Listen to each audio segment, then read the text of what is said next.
for the last, what was it, 4 or 5 days, Kanye was on, I guess what you'd call an X-bender, where he was just word vomiting a bunch of trollish stuff on the internet, which led to a bunch of people having discussions about the concept of censorship and whether he was a Nazi, was he not a Nazi, what did it all mean? Well, it all came to a conclusion when he finally deactivated his X account and left a comment for Elon and everybody else. What I thought was interesting about it was I saw, like, I guess not misinformation, but I saw a bunch of debates back and forth with people claiming that Elon banned him.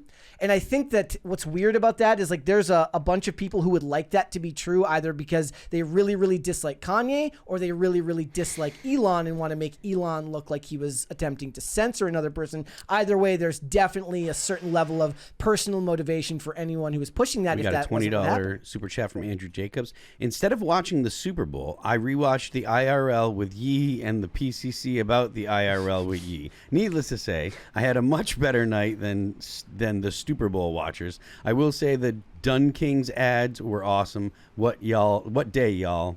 I liked the one of Seal as an actual seal. Yeah, that was funny. Which is funny because we were talking about Seal the other day because we were listening to, what were we listening to on IRL? Kiss from a Rose. Yes. Yeah. And I mentioned that he's awesome. And, you know, I was like, can you imagine that guy was like as successful as he was with like a facial disfigurement? Like that means that's not a knock. I'm saying this is like, that's when you're really talented. Andrew, what was the small HVAC company that bought like 4 5-second commercials? You remember what I'm talking about? I do, but it was such a flat, like... Yeah, it was, there's this small, and they said AI can't fix your plumbing, or can't fix your HVAC or whatever we can.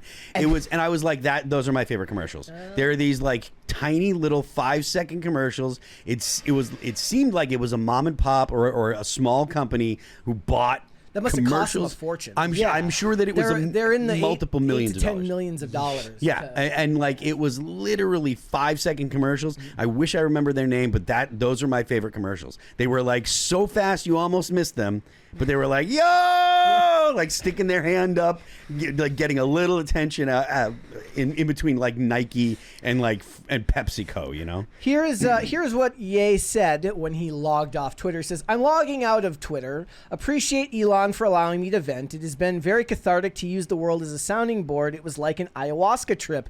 Love all of you who gave me your energy and attention. Till we connect again. Good afternoon and good night." Witness. Did you guys see his ad? His Kanye? His iPhone ad? Yeah, the Super Bowl ad? Yeah, well, it wasn't national. He had a regional Super Bowl ad where he's just he tells people to go to Yeezy.com, and he's in a dentist chair after just getting his teeth done. He says, "I can't afford anything because I just got these teeth."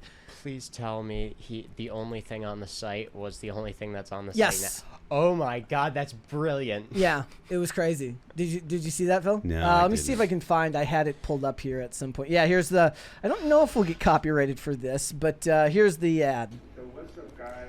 It's from a TV. I spent like all the money for the commercial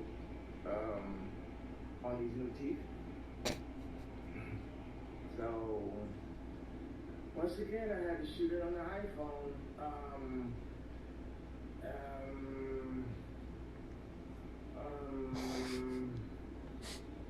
Go to Yeezy.com. And then, yes, it goes to Yeezy.com, where the thing is, he's not going to beat those nitrous Go to addict. Yeezy.com and then see what we're selling. Yeah. He's not beating those nitrous addiction accusations. No, he is for sure. not. He's not beating any of the accusations about addiction and drug use and stuff. So one of the other things that made people talk in regards to this conversation was not just the confusion over his exit, but also I felt like thanking Elon is kind of like Diddy thanking Kanye when he thanked him for standing up for him. I was like, the worst thing that for Kanye right now is for Diddy to be like, "Hey man, thanks." Like the worst thing for Elon is for Ye to be like, "Hey man, thanks." Yeah. And that gets used for people on both sides. And people were criticizing Musk for not banning him. But Musk did unfollow him on X, and it became a discussion about so it went from like Frank Pellegrino here says, "I have the perfect solution." Let me put it up here. It says, I have the perfect solution to everyone freaking out over Kanye's tweets from days ago and from his posting porn today. Ready? Block him. Simple. Move on. But the kids, sorry, they shouldn't be on Twitter, let alone following Kanye. Parents need to parent. So what happened was the whole discussion went from being about banning him because of anti-Semitism or hate speech, as they like to call it. Then it became a discussion about the banning of porn. What were your guys' thoughts on that?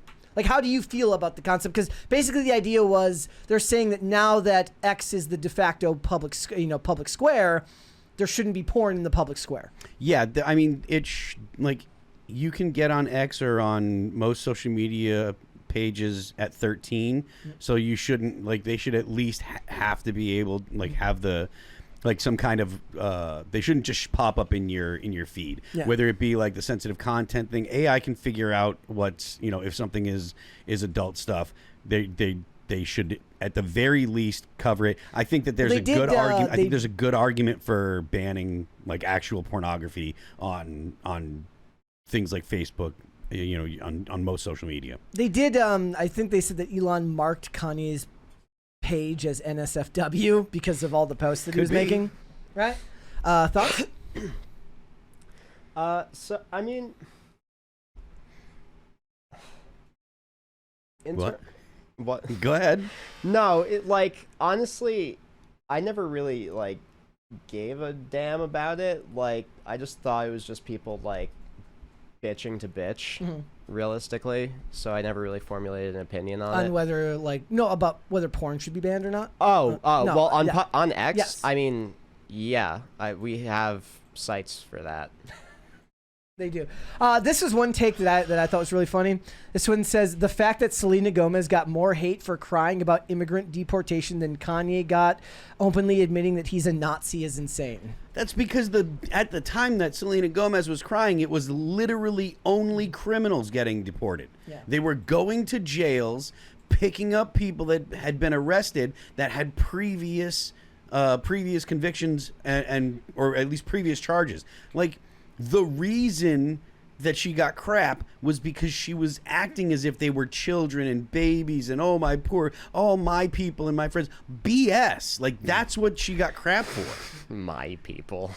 Unreal. Well, it's like, by your people you mean Southern Californians. Yeah, like, what are you talking about? Wasn't she born here? Like, what are you talking about? She doesn't speak Spanish either, so that makes sense. Like, I don't know. I saw this and I thought it was an interesting back and forth because both of them are kind of radioactive right now. Elon Musk is radioactive because of Doge and all of the stuff connected to Donald Trump, and obviously. Do you think that the aversion to Elon Musk is real? Because I heard a CBS poll today that said like, Donald Trump's approval rating is at like 56%, which is really high. Not just really high. It's like the highest. It's the highest he's ever been, and his approval rating with young people is the highest it's ever been, at over like 55% or something like that. So, do you think that there's actually real disapproval of Donald Trump, or do you think that it's just manufactured by the left? You mean Trump or Elon Musk? Well, I'm sorry. Okay. For do you think that it's real for Musk, and do you think that Donald Trump doesn't give him cover? It feels like for both of them, it feels, maybe this is just my own bias, but it feels uniquely millennial. Like you said, Trump made great inroads into especially Gen Z men and stuff like that, whereas there is still this holier than thou, high and mighty attitude amongst liberal men and women that are my age, right? Older millennials and younger millennials, that they just can't stand the idea. To me, it seems like more like they love the idea of the rich people as long as those rich people are doing exactly what they want, and they seem very threatened by somebody who doesn't seem to fall into the hive mind that has been prevalent in mainstream society for the last 50 or 60 years.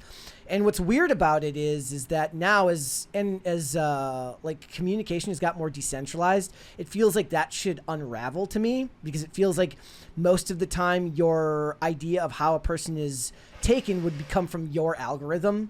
Meaning, like, however you choose to view media, whether it's Instagram, whether it's X, whether it's YouTube, you're going to get your own opinion, or you're going to get your own idea of how this person is taken. That's probably not even necessarily able to be connected to reality, because nobody can really see the broad picture anymore, because there isn't a town square like there used to be. However many people are on X is not the same as what was happening when everybody got their news from the same 4 stations every night. There was more of a collective consciousness before people had their eyes opened, because there was just less places to get stuff from. So I don't even know if it's even possible to really get an accurate assessment outside of the election being a good indicator that maybe it was really, really good for Trump. But I don't know how that connects with Musk specifically. Andrew, do you have a sense? Like, so in terms of what you said about there used to be more of a public consensus, I sort of disagree with that, because for a very long time on these like social media apps, these companies were rigging the algorithms so that many, if not most of the users were seeing the same news feeds, the same article, like the same sort of articles. I mean, like, there were videos years back where people were going through and, with phones side by side, testing it out and getting the same shit, even though they had wildly different algorithms. But like, I think that the hate for Elon is more genuine, slightly more genuine than it is for Trump, because of what you said with like the millennials and the rich people are good up until when they're doing what we want them to. There has been a cap on the hatred of billionaires, meaning that now that is a slur to a lot of them. They see the idea of anyone even having that amount of money as abhorrent. So they really, really despise anyone that has that amount of money, and they will really, really despise anyone who doesn't feign some type of old school liberal ideology, right? Somebody from the early 2000s. Like, they'll be okay with Mark Cuban, sure, as a billionaire, but maybe only a little bit more than Elon. But they would like him more than Elon because they don't like the way that Elon talks now. I guess the same used to be true of Zuckerberg in a way, but I feel like Zuckerberg was never all that liked. But maybe I'm wrong. I feel like Zuckerberg took a real decline when people saw The Social Network. They were like, is that what he's like? It's really funny. So Jesse Eisenberg has been doing a bunch of press tours lately for new stuff that he's making, and he keeps talking about how he doesn't want to be connected to Mark Zuckerberg anymore. And it's just like, it's the saddest, panderiest stuff ever. It's like, oh, you were totally cool with it when he was censoring everybody and selling our data to China. Yeah. Now he's still doing all that stuff, but he had a glow up. So you don't like him now because he went and saw Trump at Mar-a-Lago. Thanks for watching. Listen to full episodes of Pop Culture Crisis on Spotify. Keep up with us on social media and make sure you subscribe and ring that bell so you never miss the show. Bye, guys.